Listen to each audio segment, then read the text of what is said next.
It was 7003 when I stepped outside, thinking nothing of it. The street was quiet, almost too quiet, until headlights snapped on and froze me in place. 3 men stood ahead, guns raised, eyes locked on me, as if I had already done something wrong. "You were warned," one of them shouted, voice sharp and shaking. "You shouldn't have stepped outside." My heart started pounding, confusion turning into something colder. This wasn't a joke, this wasn't a warning. It was real. I raised my hands, trying to speak, to understand, but their fingers tightened on the triggers.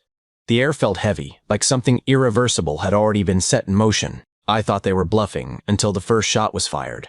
Karen wasn't always this extreme, but she was always close. The kind of person who treated a slightly overgrown lawn like a federal offense and spoke about HOA guidelines as if they were carved into stone tablets. She had that tight smile, the one that never reached her eyes, and a voice that carried just a little too far, especially when she thought she was in charge, which, unfortunately, she always did. Being HOA president didn't just matter to her, it defined her. It gave her a sense of control she clearly couldn't find anywhere else. The whole thing started over something so small it almost feels ridiculous now. Her cat went missing. Not stolen, not harmed, just gone. Probably jumped a fence and kept going. But to Karen, that wasn't an option. In her mind, someone had taken it. And not just someone, one of us.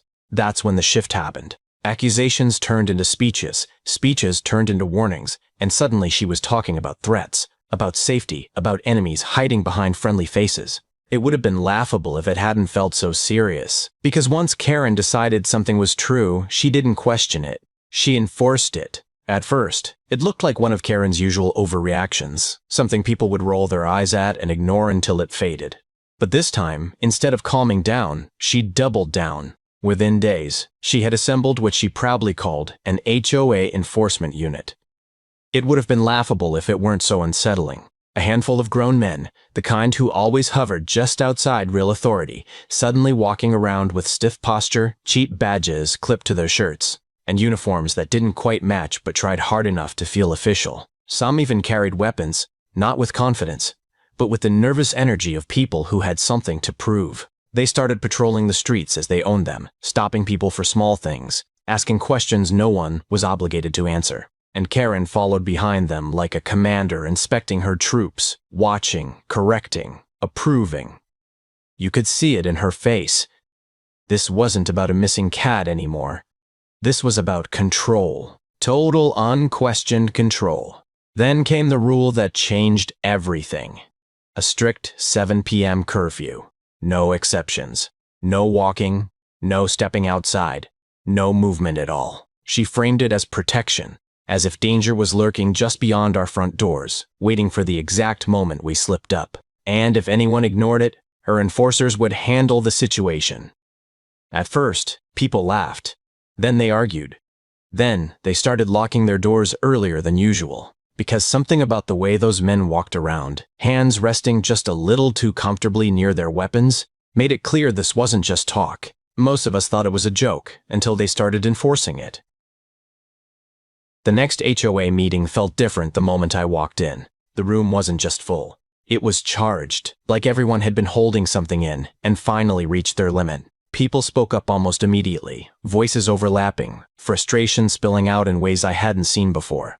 Parents, retirees, even the quiet ones who usually avoided conflict. Everyone had the same question, the same disbelief. Who gave you the right? Karen didn't flinch. She stood there, calm in a way that didn't feel calm at all, more like controlled satisfaction. She let the noise rise before raising her hand slightly, and somehow the room settled. When she spoke, her tone wasn't defensive, it was certain. She talked about safety, about order, about sacrifices that needed to be made. And then she made it clear. The curfew wasn't up for discussion. It was staying. Something about that moment shifted things for me. It wasn't just frustration anymore. It was something deeper. A quiet refusal. I remember sitting there thinking, this isn't normal, and more importantly, it isn't right. And if no one pushed back in a real way, it was only going to get worse. Outside, her so-called enforcers were already pacing, watching, hands resting near their weapons like they were waiting for a reason. Not prepared, not trained, just eager. That's what made it unsettling. It wasn't control, it was instability pretending to be authority. I walked away from that meeting knowing I wouldn't follow the curfew, not out of defiance, but out of principle. Still, there was a weight sitting in my chest that I couldn't ignore. I had a feeling something bad was coming. I just didn't think it would happen to me. It was just past 7 when I made the decision. Not dramatic, not rebellious, just quiet and deliberate. I stepped outside, closed the door behind me, and started walking like I had done 100 times before. For a few seconds, nothing happened. The air was still, the street empty, and then the headlights snapped on. Stop right there. The megaries sample scut through the silence so sharply it made my chest tighten. 3 of them stepped forward, moving fast, weapons raised, eyes locked on me like I was already guilty of something. I froze, hands instinctively lifting, trying to process how something so normal had turned into this. "I'm just walking," I said, my voice steady at first, then thinner than I expected. "This isn't legal. You know that, right?"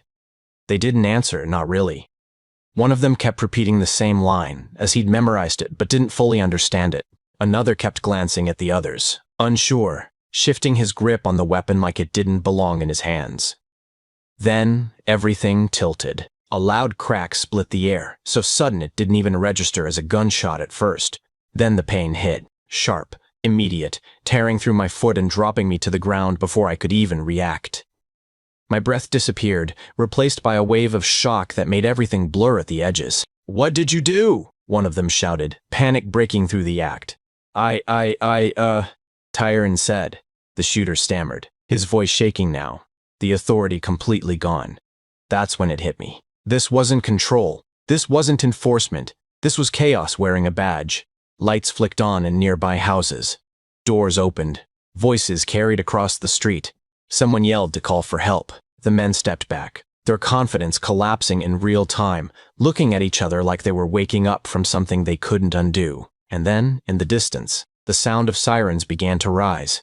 Red and blue lights washed over the street within minutes, turning everything into a flickering blur of panic and disbelief. Real officers moved in fast, not shouting for control, but taking it. The difference was immediate. Where Karen's group hesitated and argued, these men acted with calm precision, separating people, securing the scene, calling for medical support before anything else could fall apart further. I was still on the ground when they reached me. The pain was sharp, but it was the shock that made everything feel distant. Someone asked questions, steady and focused, and I forced myself to answer through the noise in my head.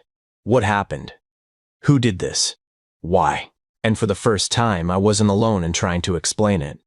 Around me, neighbors started speaking up too. The same people who had stayed quiet before were now stepping forward, voices overlapping, describing everything they had seen. The curfew, the patrols, the threats, the way things had slowly turned from HOA rules into something none of us recognized anymore.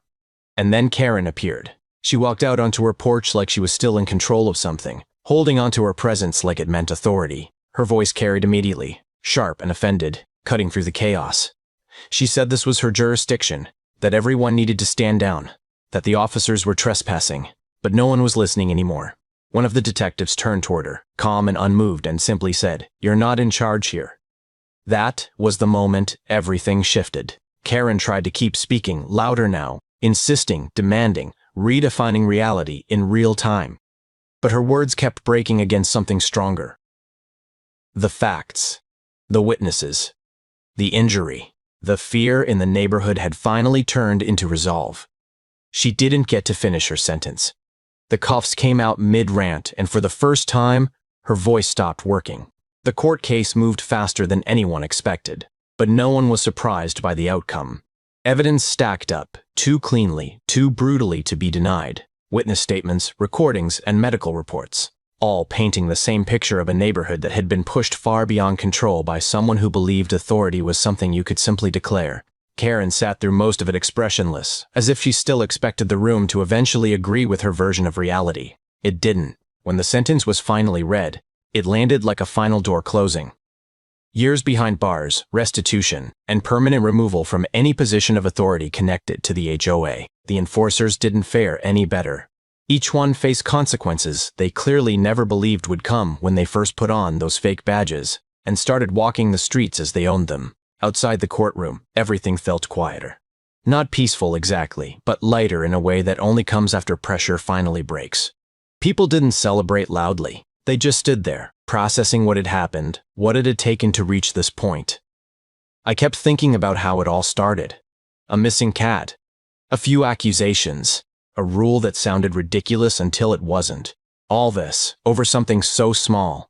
And yet somehow, it had grown into something none of us could ignore until it finally collapsed under its own weight. She wanted control over everyone's lives. Now she doesn't even control her own. And honestly, I keep wondering how far would it have gone if no one had pushed back.